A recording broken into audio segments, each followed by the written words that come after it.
Good afternoon. Today you're cooking with Gima and Janine, and for today's recipe we're going to be making gingerbread cake and caramel sauce. So for the gingerbread cake, the tools you're going to need are 2 bowls, one for your wet and one for your dry, measuring cups for your ingredients, knife, spatula. You're going to need a cake pan and one for reference underneath so that the cake doesn't burn on the bottom. And you're going to need a blender. And Janine's going to go over the recipe ingredients. So for this recipe of gingerbread cake, it is made in a 9 by 13 pan, so it's a fairly large cake. So it's going to involve 3 eggs, 1 cup of white sugar. Some recipes call for brown sugar, but this particular one calls for white. A cup of molasses, a cup of oil, and they would be considered the wet ingredients. And then the dry ingredients, we're going to need 2 1/8 cups of flour, and into that flour I've mixed a teaspoon of salt, cinnamon, cloves, and ginger. So the nice warm spices. And we're also going to need 2 teaspoons of baking soda, which as we get closer to the moment where we add this to the batter, we'll be mixing this baking soda with 2 tablespoons of warm water, and that forms like a reaction. It fizzes up and then we add it to the batter. And then we will also finish the cake with 1 cup of hot water. And that's it. It's really a simple cake. It does carry a great deal of comfort and nostalgia when we hear about gingerbread cake, because it really ties together centuries of spice trade history, where they used to trade off different spices, home baking traditions, and seasonal comfort.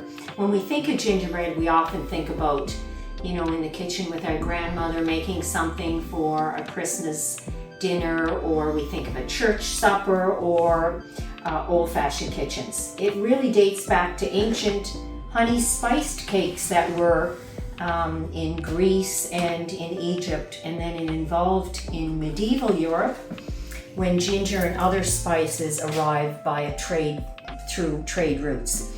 And in early modern Europe, gingerbread was often baked as a dense, moist cake, and it was sometimes used as a remedy for digestion.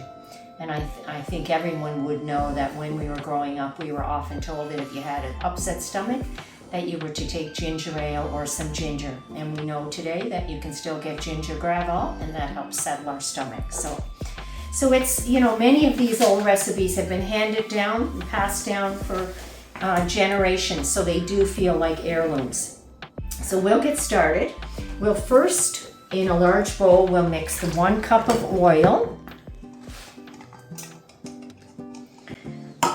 1 cup of molasses, and you see the molasses slides out very, very easily. One thing I would suggest is that maybe you use the same measuring cup and measure out the oil and pour that into the bowl. And once the oil, you've used the measuring cup with the oil, pour the molasses in the same cup, because the oil actually allows for the molasses to slide very easily out of the measuring cup. I actually brushed this measuring cup with oil prior to measuring out the molasses, so that's why it came out very easily. And then we will add 1 cup of sugar to this mixture, and then we will put in 3 eggs.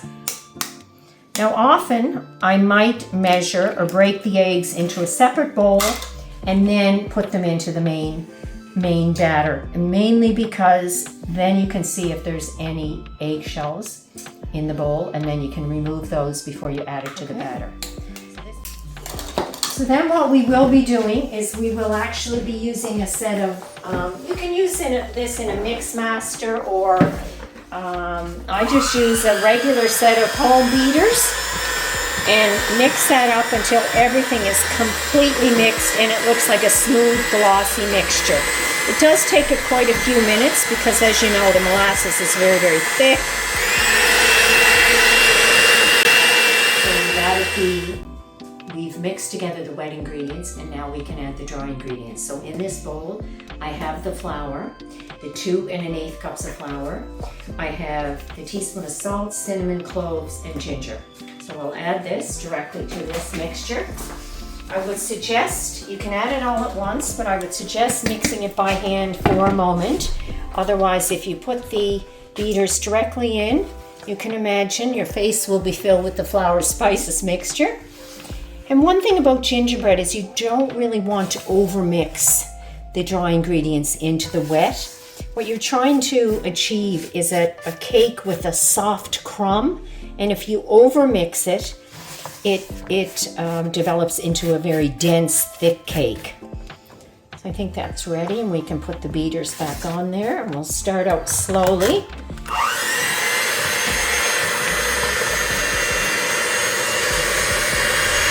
And as you're making it, you can be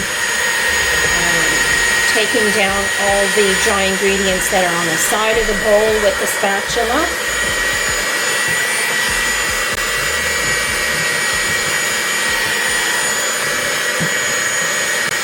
Okay, that looks good. Now it looks fairly thick and dense. Most of the time when you make any type of cake, what you're doing is generally putting the fat and the sugar in and the other wet ingredients, and then putting in the dry ingredients. So it's a similar method no matter what type of cake you're making.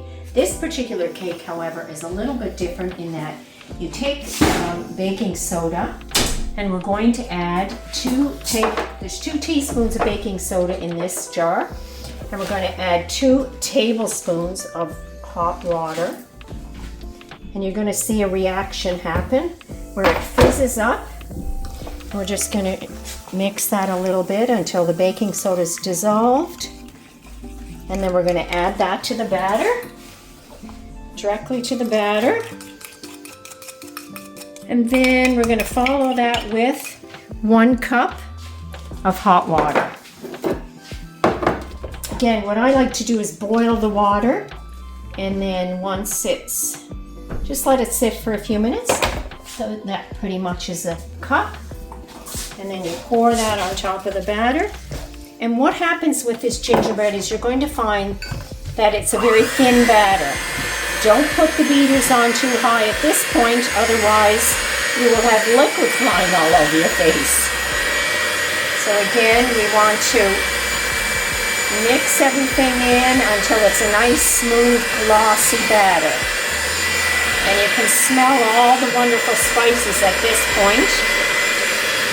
Almost as good as when it's cooking. So it's starting to come together.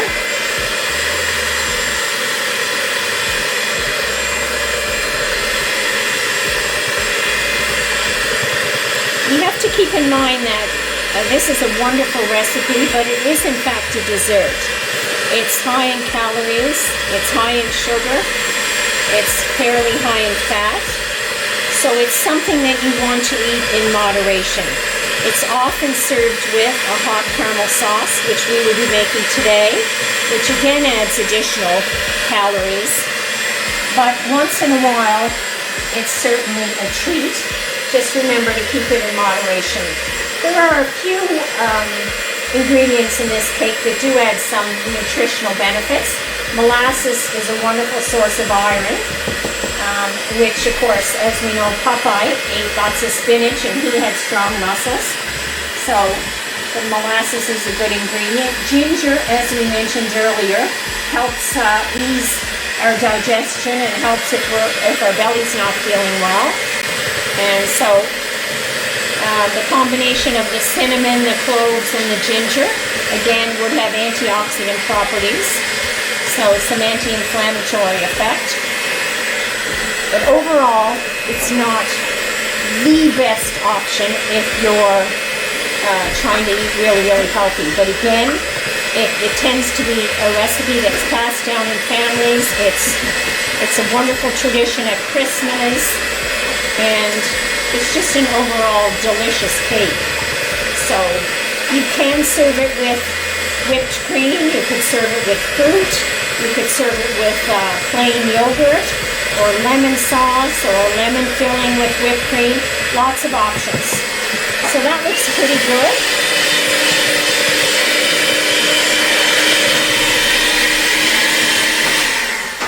It's completely changed color. As you can see, it's not dark like the molasses. It's very thin batter and it's very shiny and glossy. So we'll pour it into our 9 by 13 pan, which we've greased. As Farah mentioned, we've placed the cookie sheet underneath so that the bottom of the cake doesn't brown too much. And also, just in case, because it's a runny batter, I always like to place something underneath in case something ever ran over or we spilled it on the way into the pan. Make sure you get it all. And that's what it looks like. So we put it into a preheated 350-degree oven and it bakes for about 40 minutes. So we will place that into the oven. There you go. And we'll just set the timer and ready to go. So we're going to go ahead and make that caramel sauce to go with Janine's ginger cake. The tools we're going to need for the sauce is a pot, spatula, measuring cups, and a teaspoon. So we've already gone ahead and put our half cup of butter or margarine, whichever you prefer to use, into our pot. And we're going to put that on the stove and we're going to melt that right up. And then we're going to get the other ingredients ready that aren't. So we've already got our 1 1/4 cup of brown sugar ready to go, and we'll be using 2 tablespoons of corn syrup and half a cup of whipping cream. That whipping cream comes in at the end once the other ingredients have been caramelized together. So we'll just go ahead and wait for that margarine or butter to melt. All right, now that our margarine is nice and melted, we're gonna go ahead and add in our 2 tablespoons of corn syrup. 1, 2.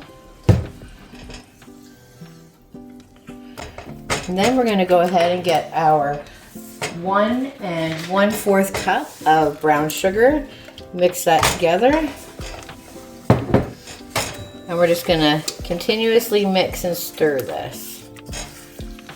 Get those ingredients nice and combined until it is no longer grainy and smooth. We're going to go ahead and add that half a cup of whipping cream.